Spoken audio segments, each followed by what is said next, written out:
Jelly Trumpet!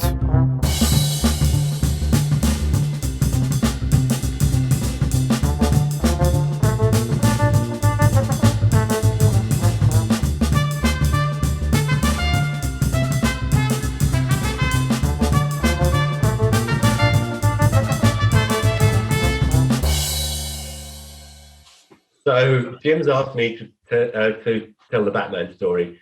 Jim, you'll have to stop me if I go on too long. I will. I promise. Jim and I have just recorded a podcast for Jelly Trumpet, which was great fun. Have a look for Jelly Trumpet.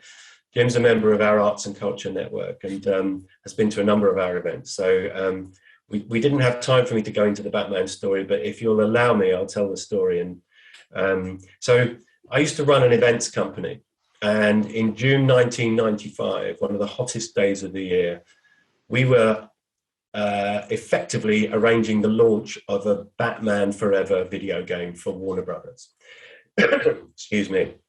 So we hired the Warner Brothers store in Regent Street, and we turfed everybody out at 4 o'clock and we turned it into the Batcave. And we had invited 300 journalists to come to the launch of this event. And the client said, we would love Batman to make a surprise entrance. So we, in the stairwell, which is circular in Warner Brothers, 2 floors up, we created effectively the inside of the Batcave with a fake roof, with sugar glass in the middle, with a Bat logo projected onto it. And we hired a stuntman, and he was going to fall through it onto a stage under which was a grill, which would blow air up and inflate his rather long cape. Yeah. Everything's fine. Rehearsal was brilliant. We didn't actually do the drop because I was expecting, when we hired the stunt coordinator, I was expecting some elaborate drag mechanism, but no, it was a pair of gardening gloves, a climbing rope and a piece of scaffolding. That was the only thing saving this stunt guy from a 2-story drop. Yeah. Anyway, perhaps not surprisingly, the stunt guy didn't turn up.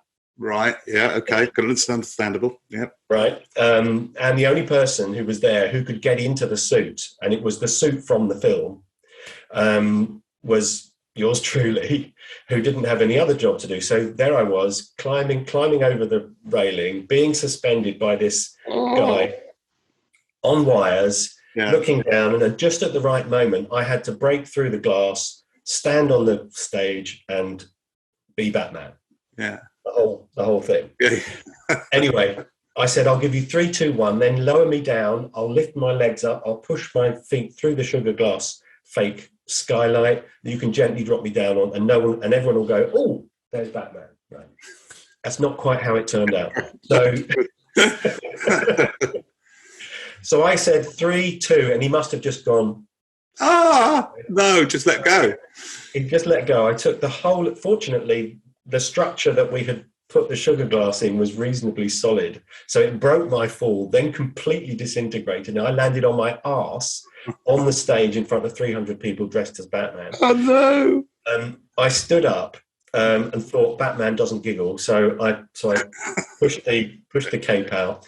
The fan started up, but the fan, we forgot that actually it then started sending slivers of glass and anyway, so I thought I'd got away with it, and they said, no, you now need to do a walkabout and meet everybody and have, it was before mobile phones with cameras, so it was camera stuff, but that was the one time I felt a little bit like David Beckham. Everybody wanted to meet me. So if I've got time, I stole the suit. Right, it was my event.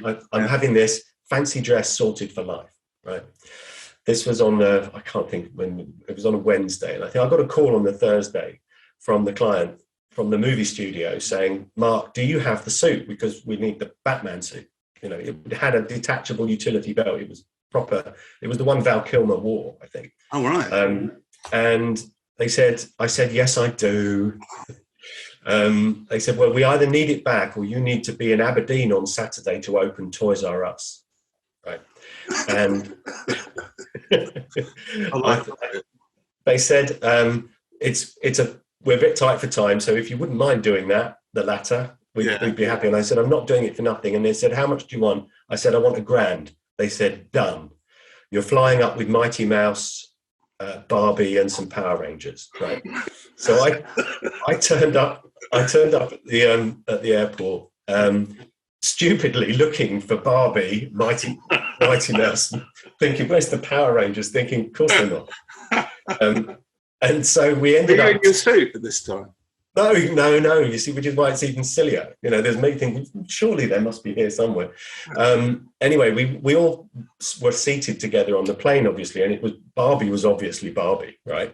But the others weren't. Because anyway, so we got there, we stayed, we had the night, and we all rocked up like something like 7 a.m. at this new Toys R Us in Aberdeen, and all dressed up. And I was really pleased with the suit. I blacked out my eyes and everything. And then the manager of the store said, right, Mark, you're neither American nor Scottish, so please don't speak, right? But just run up and down the aisles, flapping your cape a bit, and hang around by the Batman merchandise, right? I thought, I can do this till 4:00. That's the easiest £1,000 I've ever made. Anyway, a young family came past, and I was doing the statue thing in front of the Batman merchandise. And the dad came up and said, oh, look, it's Batman. And Johnny decided he would thump me in the utility belt just to check that I was real on. And then the young mum followed and said, I'm so sorry about that. And she touched my arm. She said, is that rubber? Is that rubber? Hey. Rubber. I thought, right, time for me to run up and down the aisles a bit. Anyway, I got back to the merchandise, and we had these little 50p miniature Batman versions of me. And there was a young kid, must have been about 7, with his dad. He said, Dad, can I have one of those little plastic, it's 50p plastic Batman? And there's me there earning £1,000, right? And he said, no, sorry, son, we can't afford that today. And I thought, sod this, right? So I went to the manager and I said, right, I want this to give him this, right? He's a Batman fanatic. He's been staring at me all morning. Right? And the manager said, no, I'm sorry, we can't do that. Everyone will want one. And I thought, great. I said, well, take it out of my salary, right? I'll buy it. He said, no, can't do that. Sorry, can't do that. Anyway, so I was really fed up with that. Anyway, I made it to about 3:30, running up and down, doing all the things, until the announcer came on over the tannoy and said, well, do all the superheroes please go to the BBC Scotland stage in the car park for the superheroes dancing competition. I thought, superheroes dancing competition. Barbie and the Mighty Mouse and the Power Rangers were all actors and dancers, right? Yeah. They got it. So I went out thinking, oh my Lord, thank God nobody's going to see this. And the announcer brandished a Batman bike that was on sale for 150 quid, right? A little Batman bike. And he said, right, what we're going to do, we're going to get all of the superheroes to dance. We'll have a bit of a clapometer at the end. Yeah. And the character who dances the best can give this Batman bike to anyone in the audience. Oh. And there he is, right? Yeah. Front row. And I thought, oh. So I'd been learning a bit of salsa, and I'd been planning to whisk Barbie into something at some point anyway. So when it was my turn, I grabbed Barbie, and Batman and Barbie salsa danced, right, around the stage. The weirdest thing it must have been to watch.